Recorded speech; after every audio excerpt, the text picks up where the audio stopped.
Hey everyone, Chris here. Thanks for checking out the podcast. If you're enjoying it and learning something along with us, please consider becoming a supporting patron at patreon.com/ateachershistory. Or you could leave a rating and review on iTunes. It would be a huge help.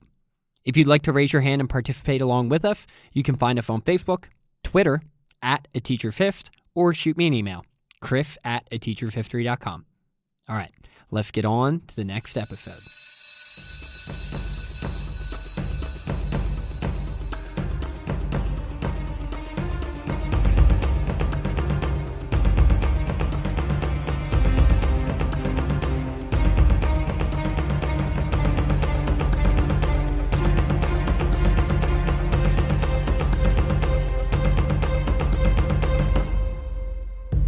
Hello, welcome into A Teacher's History of the United States. Thanks so much for joining me again today.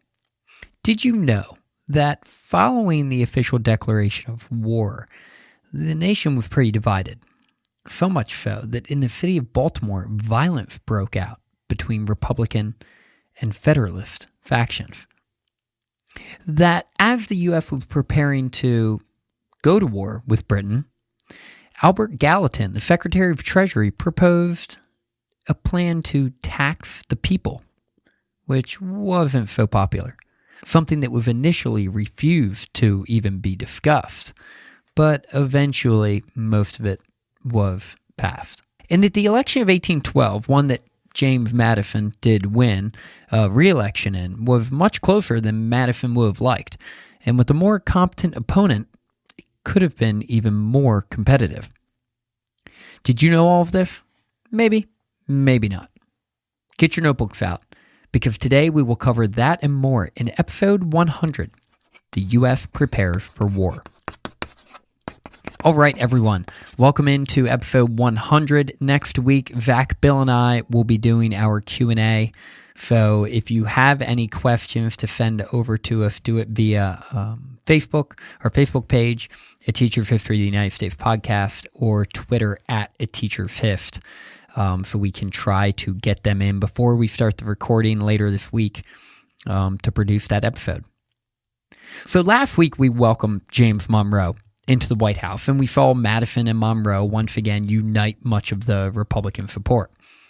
The two men both ideally would have liked to find a resolution to the bubbling conflict between Britain and the U.S., but recognized that if necessary, they would be willing to go to war to end the quasi-war state that they found themselves in. The war hawks in Congress, led by men like John C. Calhoun and Henry Clay, were pushing for war as a viable alternative, while some of the more extreme politicians on both sides of the aisle, mind you, Republican and Federalist, questioned the legitimacy and justification of such an action as going to war with Britain. After falling on their face a bit with the John Henry fiasco, Madison and Monroe decided to give Britain one last chance to come to the negotiating table by implementing that 90-day embargo. With trade restrictions raising the tensions in the East and the Native American resistance raising the tensions in the West, Madison felt the pressure to do something, and to do it sooner rather than later. Unbeknownst to Madison, with both France and Britain in the process of acquiescing to America's demands, James Madison went to Congress to ask for a declaration of war. He cited the practice of impressment, recalled the Chesapeake incident, detailed the economic impacts of the Orders of Council, and even surmised that Britain was somehow involved in the renewed resistance of the natives in the West.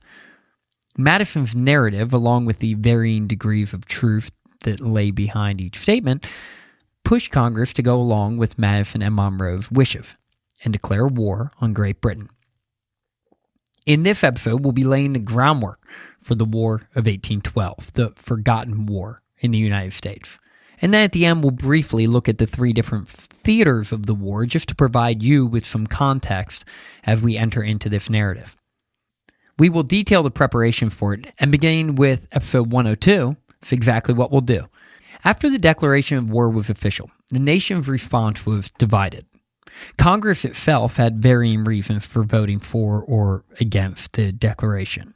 Heck, different factions of the Republican Party supported the war to suppress Native American resistance in the West, others for stronger defense measures on the high seas. And some hoped that the threat of war itself would bring Britain to the negotiating table, which we know did not happen. Even some Federalists supported the war. Those that did wanted to show Britain that the U.S. was not under their thumb and also prove that we could be prepared for a conflict if necessary. But Congress wasn't just divided by the very motivations. Like I mentioned last week, it was also divided by region. And like Congress, it seemed as though the American people were sort of divided the same way. Citizens in New England, which I'm sure you're aware by now on this podcast was heavily pro-federalist, were pretty upset with this war declaration. In Rhode Island, they hung flags half-mast, and the bells of the meeting houses rang all day, mirroring the gloomy mood of its inhabitants. Local politicians considered ways that they could avoid participating in the war, and governors refused to call the militia in support. As a way to separate themselves from the conflict, their role in it, and the seeming justifications of it, many opponents of the war began to put it at the feet of President Madison, declaring that it was, quote, Mr. Madison's war. While things seemed to be pretty united in New England, even if that union was opposed to the president, other areas of the U.S. that had large populations of Federalists and Republicans saw the nation's division turn into violence. In my hometown of Baltimore, which is, by the way, nicknamed Mobtown, for examples such as this, violence broke out for weeks. Mobs of Republicans sacked a Federalist newspaper office and broke into a federal jail that was housing Federalists for protection, which didn't work, obviously. The Republican mob broke in, beat the men up, and get this, they even tortured them by dripping candle grease into their eyes. These mob attacks ended with one death and did not cease until the federal forces, supported by cannons, drove the mobs away. Remember this mob activity in Baltimore because it will rear its ugly head once again during the outbreak of the Civil War, too. You may be wondering, as I talk about this, why were Republicans in favor of this conflict again? I mean, it makes sense why Federalists were opposed to it, but why were the Republicans mostly in favor? And that's a question worth taking a look at. At this point in the relationship between the U.S. and Britain, the restrictive system that Jefferson and then Madison had been implementing for the last 5 years or so, for the most part, had failed. Britain was intentionally flaunting their power and influence over the U.S., and to do nothing, well, in the minds of many Republicans, it would just be unacceptable. The Republicans had built up a foreign policy for years that had a foundation of upholding American rights, and with Britain's repeated actions, they felt like doing nothing would jeopardize the entire foreign policy platform. So basically, it was, in the minds of many, submission to Britain or war. But war with Britain wasn't something that America felt forced to do. Madison, Monroe, and other Republicans recognized the benefits of a war with Britain. They hoped that this war would force Britain to give up the Orders in Council, cease with their impressment practices, and reset the relationship between the two nations, allowing the U.S. to negotiate a more favorable trade and maritime relationship with Britain moving forward.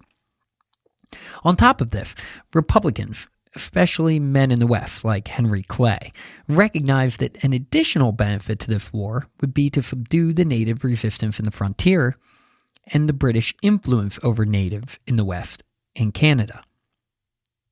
Hopefully, some thought, a clear-cut victory over Britain on the North American continent would bring an end to the issue with the natives and open up the West to more American settlement. So in other words, this war, in the minds of many Republicans, could help the U.S. solve their problems in the Northwest with the natives and on the high seas with the British.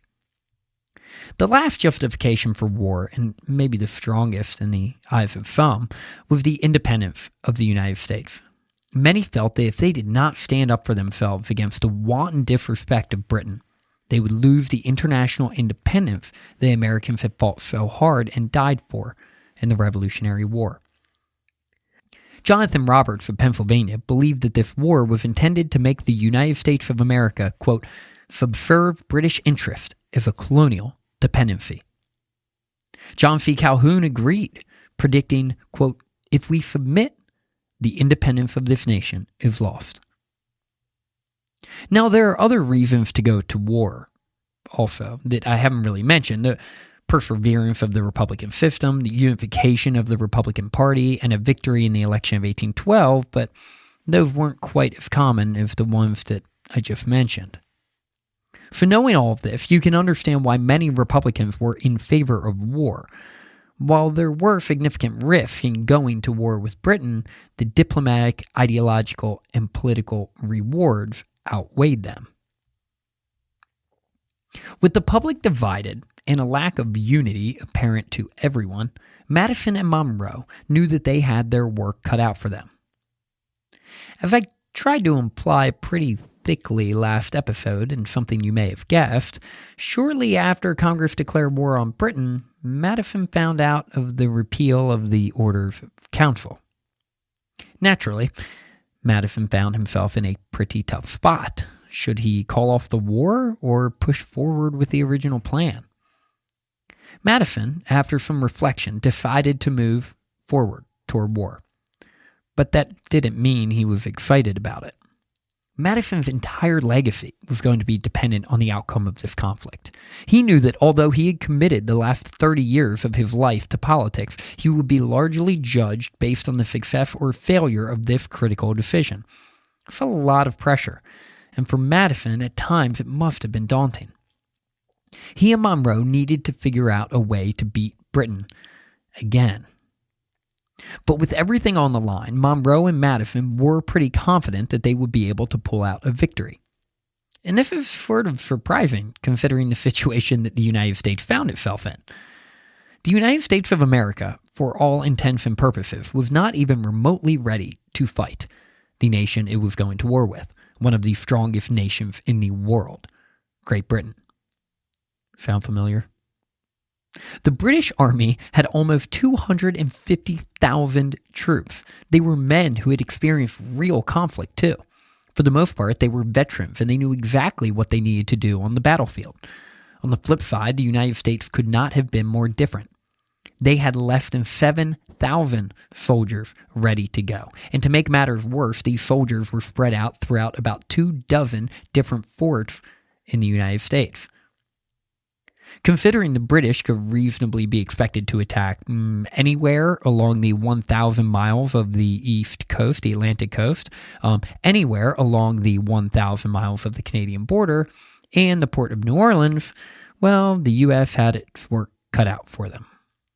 Oh, and did I mention the Native American resistance in the West? On land, things looked pretty bleak, but it was just as bad on water. The U.S. had just a handful of ships, while the Royal Navy had over 1,000. By one calculation, the Royal Navy had 3 fighting ships to every cannon in the American Navy, which is pretty incredible to consider. Remember also, the U.S. voted for this war, and I know that seems a bit more unbelievable after I just ran down the lack of preparation, but it is true. The U.S. did not have to enter into this conflict. They did so willingly. And keep in mind, this lack of preparation was not some type of jarring revelation to James Madison following the formal declaration of war. He later admitted that he was fully aware of just how unprepared the U.S. was. But in the end, he was convinced that the American people would enthusiastically rally around the flag and the Republican ideals, just as they had in the Revolutionary War. With this in mind, the administration began to start their preparations for war. As the nation was gearing up for war prior to and after the official declaration, Congress was enacting a war preparation program. With there still being significant opposition in the Senate, though, the program that was eventually created wasn't quite what Madison and Monroe were both hoping to end up with. I don't know if you remember in episodes 98 and 99, I talked about how Madison, in the fall of 1811, basically told Congress that he wanted to begin to prepare for war without officially saying he was preparing for war. So this is what we're talking about here. This preparation program began in 1811 and rolled into 1812 and then passed the formal declaration period in 1812. The first of these bills that Congress worked on tried to complete the enrollment of the U.S. Army, bringing the total to about 10,000 men. It was probably, I mentioned it was less than 7. It was probably closer to 5 at this point. They did this by more than doubling the pay, and they even offered 60 acres of land if men joined. The other bills that were passed proposed to add 25,000 more regulars to this army, while also adding 50,000 one-year volunteers. Congress also gave Madison the power to call out 100,000 militia if needed, and allocated about $2 million for the administration to purchase arms, ammunition, and supplies. These plans were really ambitious, though, and Madison didn't think he would have time to get this done in time for a summer campaign, which is what he was anticipating. On top of this, one critical mistake that Congress made was to give the authority of carrying out these proposals to the states, significantly decentralizing the war effort and needlessly complicating it in the process. And this isn't the first or last time members of the United States Congress have decided to do this. And I guess technically when they do it in the Civil War, they're members of the Confederate States of America. But anyway, the Confederacy did the same thing, and they dealt with the same logistical headaches that the United States dealt with in the Revolution and in the War of 1812. There were also proposals brought to the floor of the House to beef up the U.S. Navy. The men who supported these argued that the best and most practical way to defend the nation was to have a navy that could move from one place to another to adjust to British war plans. In the end, though, the opponents to these plans argued that putting all of this money and effort into building up a navy, it would be a strategy of wasted energy.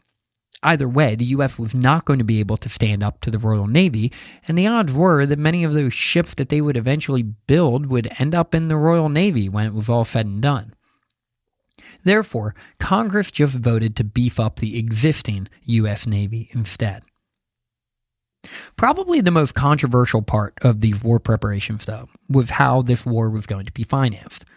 Albert Gallatin, the Secretary of Treasury, proposed that they use tax revenue to pay for the normal operations of the government and then take out loans to finance the war. Sounded reasonable enough. But to make this a reality, Gallatin recommended that the U.S. take out a $10 million loan, raise customs duties, and revive the internal taxes that had died away with the election of Thomas Jefferson. This was something Republicans really could not get on board with, especially, and this is prior to the declaration of war, when war wasn't even declared, right? There's really no urgency for that, and it is a huge political risk.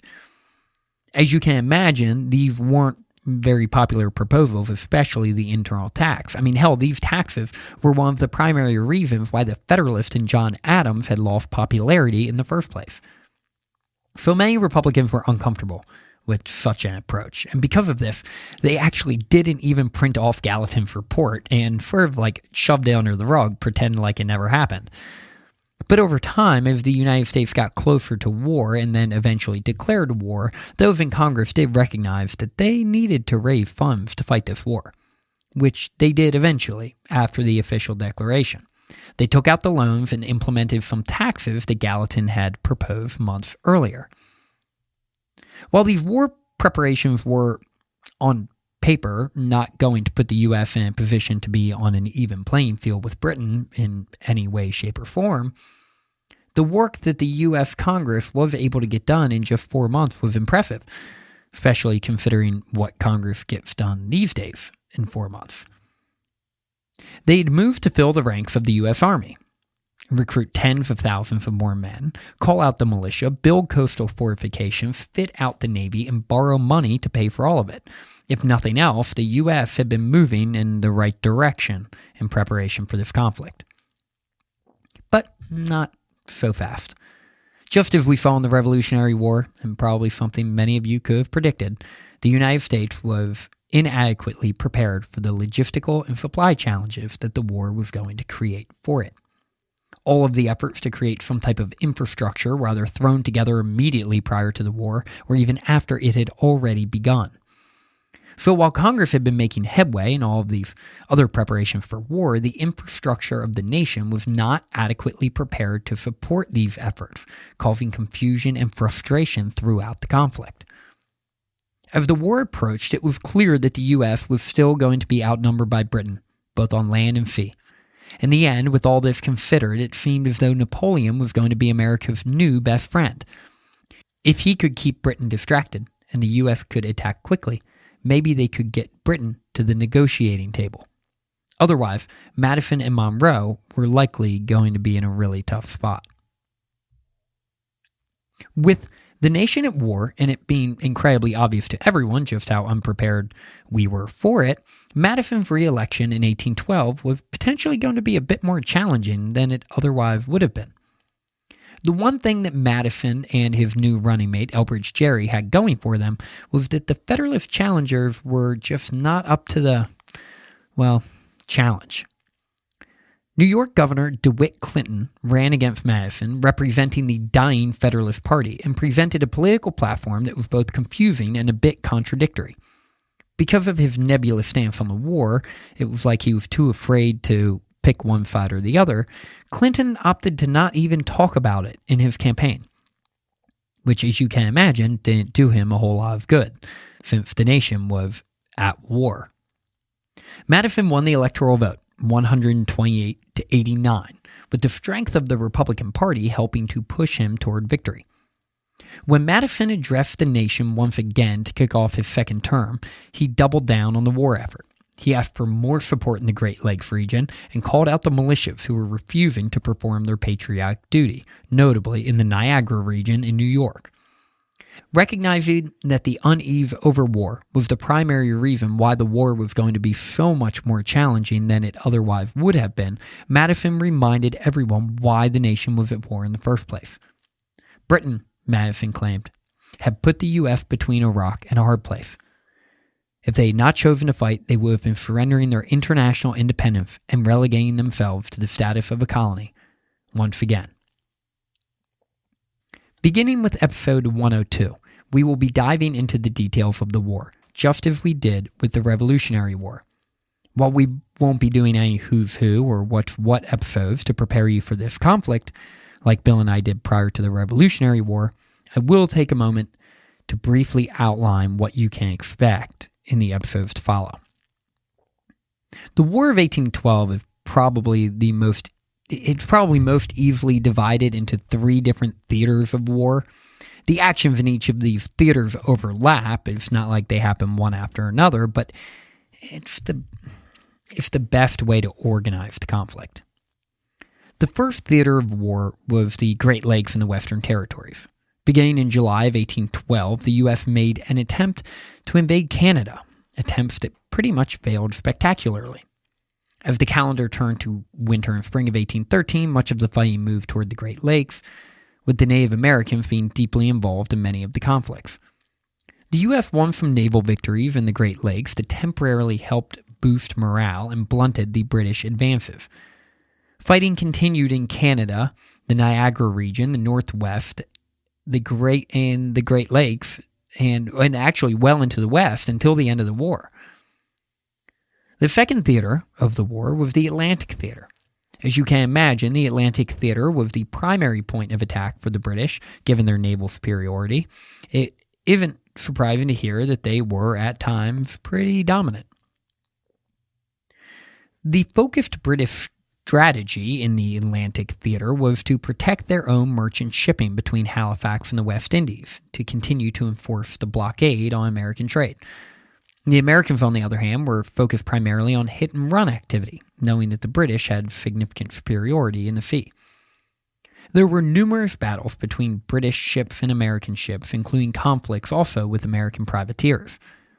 In 1814, with resources freed up, the British extended their blockade into New England, all the way up to present-day Maine. Beginning in the spring of 1813, the British primarily focused their attention on the Chesapeake Bay region. and by the summer of 1814, they were invading the United States through the Chesapeake. The British took over Washington, D.C., and even burned down the White House, causing the Madison family to flee.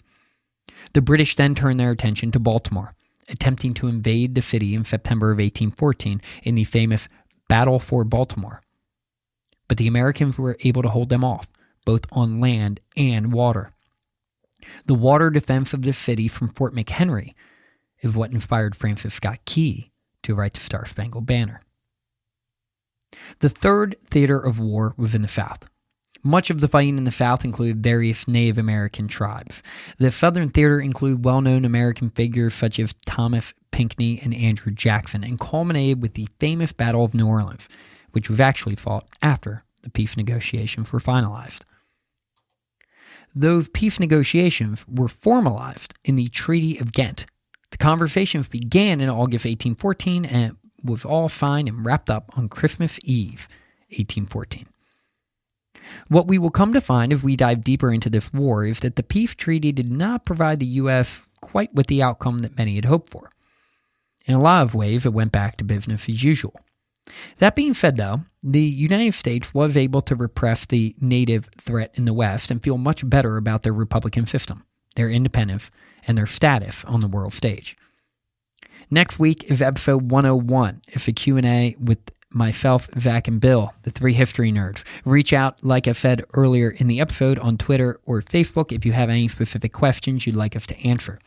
Thanks for listening, and hopefully now you can take pride in knowing just a little bit more about the history of the United States. Class dismissed.